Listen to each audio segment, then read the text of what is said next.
এই ভিডিওটা পজ করে আপনি একটু চিন্তা করে দেখেন যে আপনার আশেপাশে যাদের কাছে এরকম একটা স্মার্টফোন রয়েছে তারা ভিডিও তৈরি করে না এরকম লোক কয়জন আছে। দেখেন আজকালকার যার হাতে এরকম একটা স্মার্টফোন আছে সে অবশ্যই কোনো না কোনো ভিডিও ক্রিয়েট করে সোশ্যাল মিডিয়া আপলোড দিতেছে যাতে সে ভাইরাল হতে পারে এবং টাকা ইনকাম করতে পারে। এটা কি এত সহজ? যাদের দেখে আপনি ইনফ্লুয়েন্স হচ্ছেন যে এই ব্যক্তি এত লাখ টাকা ইনকাম করেছে, গাড়ি কিনেছে, বাড়ি কিনেছে, এটসেট্রা এটসেট্রা, তাদের কি একটু ভালো করে লক্ষ্য করে দেখেছেন যে তারা কি জিনিসটা করে, তারা কি কাজটা করে যার কারণে মানুষ তাদেরকে দেখে বা আপনিও তাদেরকে দেখেন, আমিও তাদেরকে দেখি? ওই জিনিসটা আমাদের মাঝে আছে কিনা, অর্থাৎ তাদের যে স্কিল আছে সেই স্কিলটা কিন্তু আমাদের কাছে দেখাচ্ছে। অর্থাৎ কেউ যদি নাচ পারে সেই নাচ দেখিয়ে তার যে স্কিল আছে সেই স্কিলটা আমাদের মাঝে ছড়িয়ে তারপরে কিন্তু ফ্যান ফলোইং নিচ্ছে আমাদের কাছে। আমি ফলো করতেছি, আপনি ফলো করতেছেন। আবার কেউ যদি কৌতুক পারে বা ফানি ভিডিও তৈরি করতে পারে, সে কিন্তু ওই ফানি ভিডিওর মাধ্যমে আমার আপনাকে ভালো লাগানোর পরে সে আমার কাছ থেকে ফলো নিতে পারতেছে, লাইক নিতে পারছে, কিন্তু তার আগে কিন্তু নিতে পারতেছে না। এখন আপনার আমার কাছে কি আছে, কোন স্কিলটা আছে যে স্কিলের মাধ্যমে মানুষকে ভ্যালু ক্রিয়েট করতে পারবো, সেটা হোক হাসিয়ে, সেটা হোক কোনো কিছু শিখিয়ে, সেগুলো শিখবে অথবা হাসবে, তারপরে আমাদেরকে লাইক করবে, ফলো করবে, এরকম কি আছে?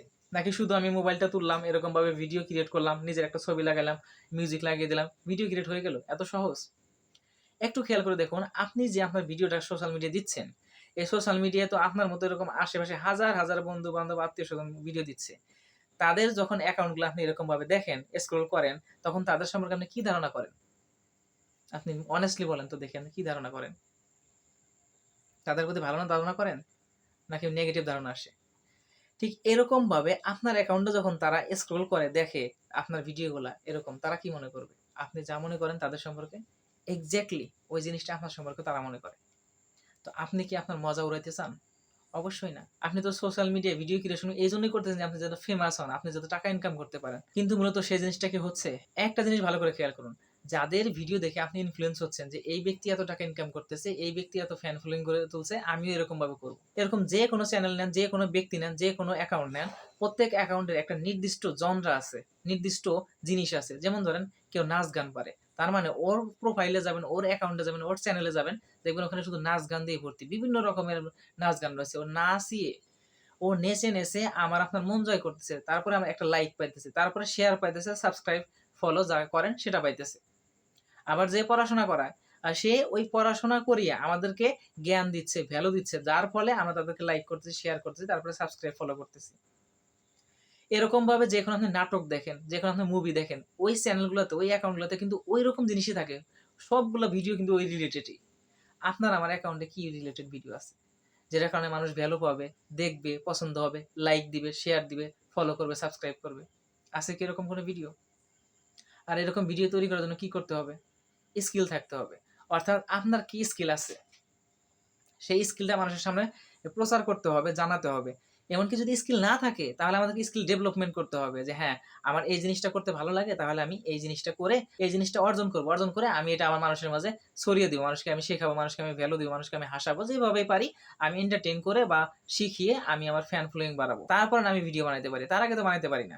এমনি আমার একটা ছবি নিয়ে, ফটো নিয়ে, মিউজিক লাগিয়ে ভিডিও তৈরি করে দিলাম। এটা শুধু হাসির পাত্র হওয়া ছাড়া আর কোনো কিছুই না। আর বিশেষ করে যারা স্টুডেন্ট আছো তোমাদেরকে বলতেছি, তোমরা এসব কাজ থেকে একদমই বিরত থাকো। কারণ দেখো এরকম ভিডিও বানিয়ে আজকাল তোমার আগে থেকে অনেক বড় ভাই, ছোট ভাই, আশেপাশে আত্মীয় স্বজন অনেক ভিডিও বানিয়েছে। আজ পর্যন্ত যারা এরকম ভিডিও তৈরি করছে তারা কি একটি টাকাও ইনকাম করতে পেরেছে?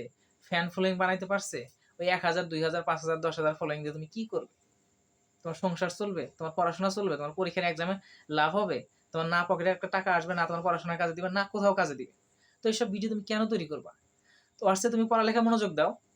পড়ালেখায় মনোযোগ দিয়ে তুমি একটা স্কিল অর্জন করো। ওই স্কিলটা তুমি আবার তোমার ভিডিওস এর মাধ্যমে প্রকাশ করে মানুষের কাছে পৌঁছিয়ে দাও। তখন দেখবে তোমাকে like, follow, subscribe, whatever people করতে পারে, মানুষরা করতে পারে। ওটা তোমাকে এমনি, এমনি করে দিবে। কিন্তু তোমাকে স্কিলটা তো থাকতে হবে। এমনি ভিডিও বানিয়ে শুধু মানুষের ওই হাহার পাত্র হয়ে কোনো লাভ নেই তো। বিশেষ করে যারা স্টুডেন্ট আছো তোমাদেরকে বলতেছি, তোমরা এসব কাজ থেকে একদমই বিরত থাকবে। তোমরা নিজের স্কিলটাকে ডেভেলপমেন্ট করো, পড়াশোনা ঠিক রাখো, তারপরে এই পড়াশোনা ঠিক রাখার পাশাপাশি বিভিন্ন স্কিল ডেভেলপমেন্ট করো। তোমার কথা বলার ফ্লুয়েন্সি বাড়াও, তোমার কিভাবে মানুষের সাথে কথা বলে কমিউনিকেশন ভালো হবে সেই জিনিসগুলোর কাজ করো। তারপরে কিভাবে ভিডিও ক্রিয়েট করতে হয়, কিভাবে ভিডিও আপলোড করতে হয়, এডিটিং করতে হয়, এইসব বেসিক জিনিসগুলো তুমি আস্তে আস্তে শিখতে থাকো। কিন্তু এভাবে ভিডিও মানে তোমার সময় নষ্ট করতেছো, এনার্জি নষ্ট করতেছো, জাস্ট এমনি টাইম পাস হইতেছে। আর সাথে সাথে কি হচ্ছে, মানুষের হাসির পাত্র হচ্ছে। ভাইরাল হওয়া, ভাইরাল হওয়া কিন্তু ভালো জিনিস না। ভাইরাল কারা হয়? ভাইরাল কিন্তু ওই পচা পচা ভিডিও দিয়ে কিন্তু ভাইরাল হয়। যারা ভালো ভিডিও তৈরি করে তারা কিন্তু ভাইরাল হয় না, তাদের ভিডিও কি হয়, তারা ফেমাস হয়। তোমার কাছে যখন একটা পড়ালেখার ভিডিও গিয়ে পৌঁছায়, তুমি তাকে রেসপেক্টের চোখে দেখো, কিন্তু একটা পচা ভিডিও গিয়ে যদি পৌঁছায় তখন তুমি রেসপেক্টের চোখে দেখো। তুমি এটা 7 জনকে শেয়ার করো ঠিকই, কিন্তু রেসপেক্টের চোখে দেখো না। কিন্তু একটা পড়াশোনার ভিডিও যদি যায় তোমার সামনে, তুমি দেখো রেসপেক্টের সাথে দেখো। তুমি যদিও শেয়ার না করো তবুও কিন্তু তুমি সেটা রেসপেক্টের চোখে দেখো। তার মানে সেই ব্যক্তিটা কি ফেমাস, ভাইরাল না। ভাইরাল কথাটা কিন্তু নেগেটিভ শব্দ। তুমি ভাইরাল হওয়ার চেষ্টা করো না, তুমি ফেমাস হওয়ার চেষ্টা করো। আর ফেমাস হওয়ার জন্য স্কিল ডেভেলপমেন্ট করতে হবে। আর স্কিল ডেভেলপমেন্ট করার পর ওই স্কিলটাকে মানুষকে জানাইতে হবে, শেখাতে হবে, তার মাধ্যমে মানুষকে ভ্যালু এডেড করতে হবে, যেটার মাধ্যমে মানুষ উপকার পাবে। তারপরে তোমাকে আমাকে ফলোইং করবে। সর্বশেষ একটা কথা মনে রাখো, তুমি যেরকম ভাবে নিজেকে দেখতে চাও 5 বছর পর, 10 বছর পর বা ফিউচারে, তুমি ওইরকম ভিডিও তৈরি করো। তোমাকে নিজেকে যদি পড়াশোনা রিলেটেড কাজের সাথে যুক্ত রাখতে ইচ্ছে হয়, তাহলে তুমি অবশ্যই পড়াশোনা রিলেটেড ভিডিও তৈরি করে অনলাইনে তোমার নিজের মার্কেটিং বা নিজের পরিচয়টা তুলে ধরো। আর যদি কোনো নাচ গান করে ভবিষ্যতে তোমার পরিচয়টা তুলে ধরতে হয়, তাহলে তুমি এখন থেকে নাচ গানের ভিডিও তৈরি করতে পারো। আর অন্যান্য ভিডিও যেমন ফানি ভিডিও আছে, হাস্যরসাত্মক ভিডিও আছে, রোস্ট ভিডিও আছে, এরকম ভাবে যদি তোমার ব্র্যান্ডটা তৈরি করতে চাও, যে আমি 10 বছর পর একজন রোস্টার হবো, একজন ড্যান্সার হবো, একজন ফানি ভিডিও ক্রিয়েটর হবো, তখন তুমি ওইভাবে ওই রিলেটেড ভিডিও তৈরি করো। কিন্তু তোমাকে আগে জানতে হবে যে তুমি এখন যে ভিডিওগুলো তৈরি করতেছো কারো ইনফ্লুয়েন্স হয়ে, কারো দেখা দেখিতে, কারো ওটা ভালো লেগে, ওইরকম বাদ দিয়ে তুমি তোমার নিজেকে কিরকম ভাবে দেখতে চাও পরবর্তীতে ফিউচারে, সেই রিলেটেড ভিডিও তোমাকে তৈরি করতে হবে। তবে মেইন কথা একটাই, স্কিল অর্জন করতে হবে। তুমি যে রিলেটেডই ভিডিও তৈরি করো না কেন, তোমাকে ওই ভিডিও রিলেটেড জিনিস শিখতে হবে, জানতে হবে, বুঝতে হবে। তারপরে তুমি সোশ্যাল মিডিয়ায় কাজ করবে, দেখবে অল্প সময়ে গ্রো করতে পারবে। তবে হ্যাঁ, পড়াশোনার পাশাপাশি এগুলো করো। এরকম যেন না হয় যে আমার ভিডিও ক্রিয়েট করে এখান থেকে টাকা ইনকাম করে আমার ঘরে চাউল কিনে আনবো, তারপরে আমার রান্না হবে, এরকম ভাবে যেন পেশাদারিত্ব নিও না তোমার ভিডিও তৈরির ক্ষেত্রে।